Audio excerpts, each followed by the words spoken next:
Today we shall reflect on the life of St John De Britto. It is stated that when John, as a child, fell grievously ill, his mother, whose family was connected with the court of Lisbon, invoked the aid of the great Jesuit saint Francis Xavier and dedicated her son to him.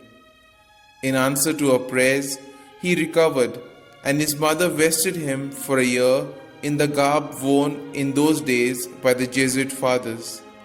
From then on, John's heart burned to follow the example of the Apostle of the Indies, aspiring only to wear the habit of the great missionary and to devote his life to the conversion of the infidel. He was admitted into the Society of Jesus at the age of 15.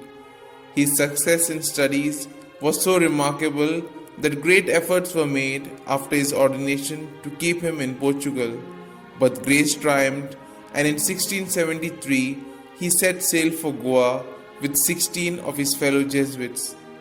The rest of his life was spent amid incredible hardships and hindrances of all kinds in evangelizing in South India.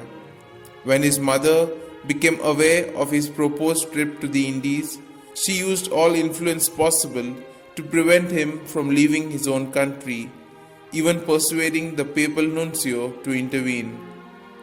But this was the reply of the future martyr: God has called me from the world to religious life.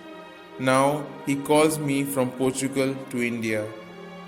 As superior of the Madura mission, he endured much pain as he travelled on foot throughout that vast region, only 10 degrees north of the equator.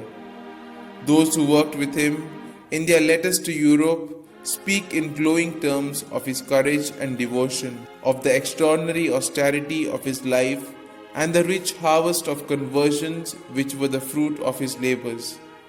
For 14 years he toiled, preaching, converting, baptizing multitudes at the cost of much privation, hardship, and persecution. At last, after being seized, tortured, and nearly massacred by the heathens, he was banished from the country. Forced to return to Portugal in 1683, John once more broke through every obstacle and returned to his labor of love in 1691. Like St John the Baptist, he died a victim of the anger of a guilty woman whom a convert king had put aside, and like the precursor, he was beheaded after a torturous imprisonment. He was canonized by Pope Pius XII in 1947.